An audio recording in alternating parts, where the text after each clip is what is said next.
Il est temps de présenter une nouvelle édition des prévisions financières de Dukascopy. Aujourd'hui, nous nous pencherons sur la paire de devises préférée des traders, notamment l'euro-dollar. Mon invité est Patrick Reid, fondateur de The Adamas Principle.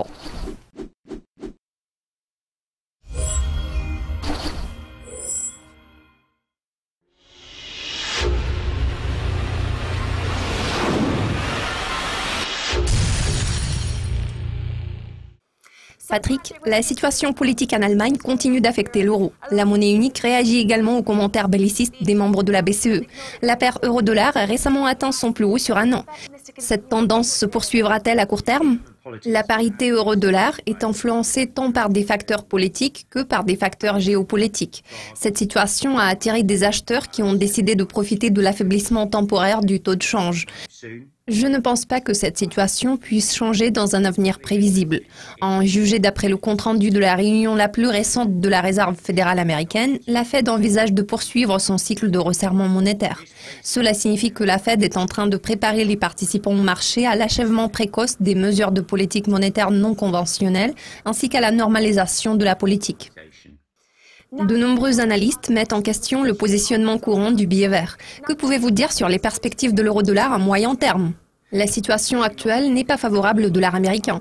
Il y a quelques semaines, j'ai prédit un affaiblissement du taux de change de la devise américaine.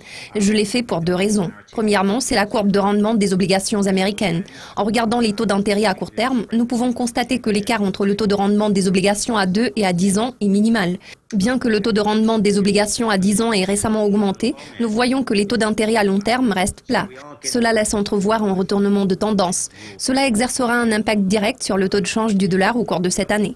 Le deuxième facteur qui pourrait constituer un obstacle pour une appréciation du dollar est le remaniement de la direction de la Réserve fédérale américaine qui aura lieu en février. Monsieur Powell n'est pas un économiste. Il a une formation d'avocat.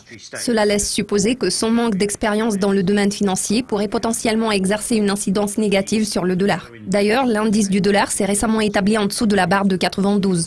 Enfin, Patrick, parlons des perspectives à long terme de cette paire de devises. À quel niveau pourrions-nous voir l'euro-dollar d'ici début 2019, étant donné que la Fed a l'intention de relever les taux directeurs tout au long de 2018? Analysons les statistiques. En 2017, la Fed a relevé son taux directeur de 25 points de base à 3 reprises.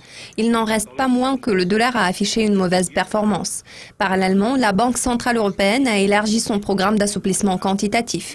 Cela signifie que les taux d'intérêt européens resteront bas pendant une période prolongée. Cela n'a pas empêché la monnaie unique d'afficher une très bonne performance, et ce, en dépit du resserrement monétaire par la Fed. Rien ne laisse présager de changements positifs au niveau de ce déséquilibre entre le marché au comptant et le marché obligataire.